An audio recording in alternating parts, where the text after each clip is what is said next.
1955ರಲ್ಲಿ ಉದ್ಯೋಗ ಸೃಷ್ಟಿ ಮಾಡಲೆಂದು ತುಂಗಭದ್ರಾ ಶುಗರ್ ಕಂಪನಿಗೆ 3,500 ಎಕರೆ ಪ್ರದೇಶ ಮಂಜೂರು ಮಾಡಿತ್ತು. ಕರ್ನಾಟಕ ರಾಜ್ಯ ಕೊಟ್ಟ ಜಮೀನನ್ನ ಸದುಪಯೋಗ ಪಡಿಸಿಕೊಳ್ಳದ ಕಂಪನಿ ಭೂಮಿಯನ್ನ ಬೀಡು ಬಿಟ್ಟಿದ್ದು ಆ ಜಾಗದಲ್ಲಿ ಹಲವು ಗ್ರಾಮಗಳೇ ನಿರ್ಮಾಣವಾಗಿವೆ. ಈಗ ಅಲ್ಲಿ ವರ್ಷಾನುಗಟ್ಟಲೆಗಳಿಂದ ವಾಸವಿದ್ದ ಕುಟುಂಬಗಳನ್ನ ಒಕ್ಕಲೆಬ್ಬಿಸುವ ಹುನ್ನಾರ ನಡೆಯುತ್ತಿದೆ ಅನ್ನುವ ಗಂಭೀರ ಆರೋಪ ಕೇಳಿ ಬರ್ತಿದೆ.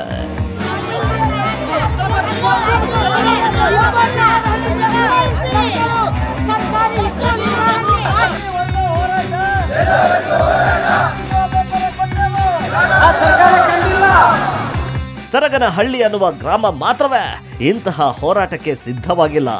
ಬದಲಾಗಿ ಸುತ್ತಮುತ್ತಲಿನ ಅನೇಕ ಗ್ರಾಮಗಳು ಕಂಡು ಕೇಳರಿಯದ ಹೊಸ ಹೋರಾಟಕ್ಕೆ ವೇದಿಕೆ ಸಿದ್ಧಗೊಳಿಸುತ್ತಿವೆ. ತರಗನಹಳ್ಳಿ ಗ್ರಾಮದ ಬಳಿಕ ನಾವು ಹೋದದ್ದು ಹಕ್ಕಿ ಪಿಕ್ಕಿ ಕ್ಯಾಂಪ್ಗೆ. ನಮ್ಮ ತಂಡ ಆ ಊರಿನೊಳಗೆ ಹೋಗ್ತಿದ್ದಂತೆಯೇ ಅದೆಲ್ಲಿದ್ರೋ ಏನೋ ಜನ ಜಾತ್ರೆಯಂತೆ ಸೇರತೊಡಗಿದ್ರು. ಈ ಊರಿನಲ್ಲಿ ವಿದೇಶಗಳಿಗೆ ಹೋಗಿ ಬರುವ ಜನರಿದ್ದಾರೆ. ಆಟಿಕೆ ಸಾಮಾನು ಮಾರಾಟ ಮಾಡುವ ಇವರು ಈ ಪೈಕಿ ಕೆಲವರು ವಿದೇಶಗಳಿಗೆ ಹೋಗಿ ಸಣ್ಣ ಪುಟ್ಟ ಕೆಲಸ ಮಾಡಿಕೊಂಡು ದುಡಿದು ವಾಪಸ್ ತಮ್ಮ ಗ್ರಾಮಕ್ಕೆ ಬರ್ತಾರೆ. 2,000 ಮಂದಿ ಇರುವ ಈ ಗ್ರಾಮದಲ್ಲಿ ಎಲ್ಲರಿಗೂ ರೇಷನ್ ಕಾರ್ಡ್ ಮಾಡಿಕೊಳ್ಳಲಾಗಿದೆ. ಜನ ಪಂಚಾಯಿತಿಗೆ ಪ್ರತಿ ವರ್ಷ ಕಂದಾಯವನ್ನು ಕಟ್ತಾ ಇದ್ದಾರೆ.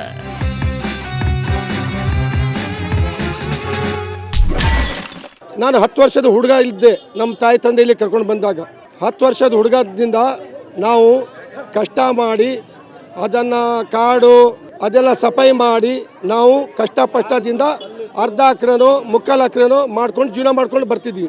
ಈ 65 ವರ್ಷದಿಂದ ಸಕ್ಕರೆ ಫ್ಯಾಕ್ಟ್ರಿ ನನ್ನ ಜಮೀನು ಅಂತ ಹೇಳ್ಕೊಂಡು ಬಂದಲ್ಲ. ಈ 60 ವರ್ಷದಿಂದ ಎಲ್ಲಿ ಹೋಗಿದೆ ಸಕ್ಕರೆ ಫ್ಯಾಕ್ಟ್ರಿ? ಅವನು ಇಲ್ಲಿ ಯಾರಿದ್ರು?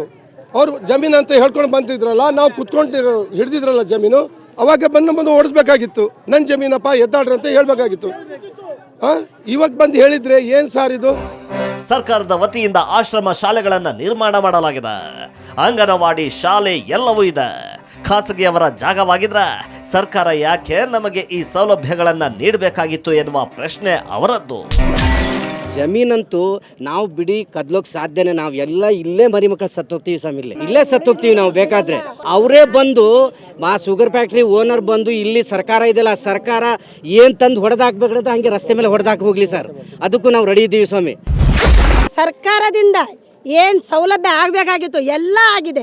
ID ಕಾರ್ಡ್ ಇದೆ, ಎಲೆಕ್ಷನ್ ಕಾರ್ಡ್ ಇದೆ, ಓಟಿಗಂತ ಬರ್ತಾರೆ. ಪ್ರತಿ ಸರ್ವ ಜನಾಂಗರು ಎಲ್ಲ ಸೇರಿ ಮತದಾನ ಮಾಡ್ತೀವಿ.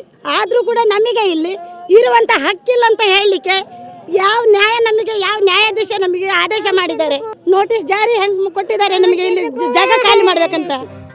ಈ ಹಕ್ಕಿ ಪಿಕ್ಕಿ ಕಾಲೋನಿ 1980ರ ಅವಧಿಯಲ್ಲಿ ನಿರ್ಮಾಣವಾಗಿದೆ.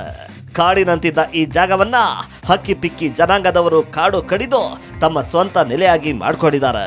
ಒಂದಷ್ಟು ಜನ 1 ಎಕರೆ, ಅರ್ಧ ಎಕರೆ ಹೀಗೆ ಜಾಗ ಮಾಡಿಕೊಂಡು ವ್ಯವಸಾಯ ಕೂಡ ಮಾಡ್ಕೊಂಡಿದ್ದಾರೆ. ಈಗ ಏಕಾಏಕಿ ಹಳೆಯ ಕಂಪನಿಯೊಂದು ಇಡೀ ಗ್ರಾಮಕ್ಕೆ ಕಣ್ಣ ಹಾಕಿದೆ. ಗ್ರಾಮ ಪಂಚಾಯತ್ಗೆ ಟ್ಯಾಕ್ಸ್ ಕಾರ್ಡ್, ಕುಡಿಯೋ ನೀರಿಂದು ಮಿನಿ ವಾಟರ್ ಟ್ಯಾಂಕ್ ಐತೆ, ಓವರ್ ಟ್ಯಾಂಕ್ ಮೇಲ್ಗಡೆ ಪಿಳಿಂಗರ್ ಅಂತ ತೆಗ್ದು ನೀರು ಕೊಟ್ಟಿದ್ದಾರೆ ಬಡವ್ರು ಕುಡಿಲಿ ಅಂತ. ಪ್ರತಿ ಒಂದು ಸೌಲಭ್ಯ ಸರ್ಕಾರ ಮಾಡೈತೆ. ನಾವು ಇಲ್ಲಿ ಇದು ಜಾಗ ಬಿಟ್ಟರೆ ಎಲ್ಲೂ ಜಾಗ ಇಲ್ಲ, ದೇಶದಾಗೆ ಎಲ್ಲೂ ಇಲ್ಲ ನಮಗೆ. ಮತ್ತು ಅಲೆಮಾರಿ ಆಗಬೇಕಾಗತ್ತೆ. ಸರ್ಕಾರ ಇದ್ದು ನಮಗೆ ನಮ್ಮ ಬಡವರಿಗೆ ಏನಾಯಿತು ಹಕ್ಕಿ ಪಿಕ್ಕಿ ಚೆನ್ನಾಗಿ ಹೊರಗಡೆ ಹೋಗಬಾರ್ದು, ಇವ್ರು ಇಲ್ಲೇ ವಾಸ ಮಾಡಬೇಕಂತ ಕೇಳಿ ಅವ್ನು ಶುಗರ್ ಫ್ಯಾಕ್ಟ್ರಿ ಯಾವ ದಾಸೇನೋ ಗೊತ್ತಿಲ್ಲ ನಮಗೆ. ಆ ದಾಸೆಯನ್ನು ಕರ್ಕೊಂಡ್ಬಿಟ್ಟು ತೋರಿಸೋದು ಬೇಡ.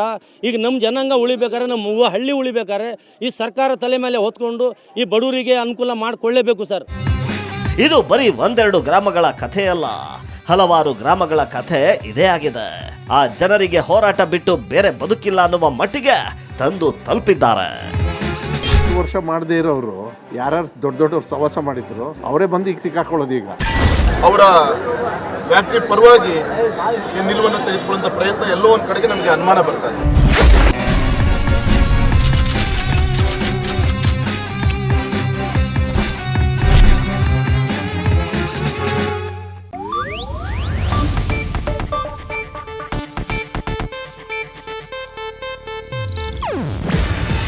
ಇದು ಏಷ್ಯಾನೆಟ್ ನ್ಯೂಸ್ ನೆಟ್ವರ್ಕ್ ಪ್ರಸ್ತುತಿ.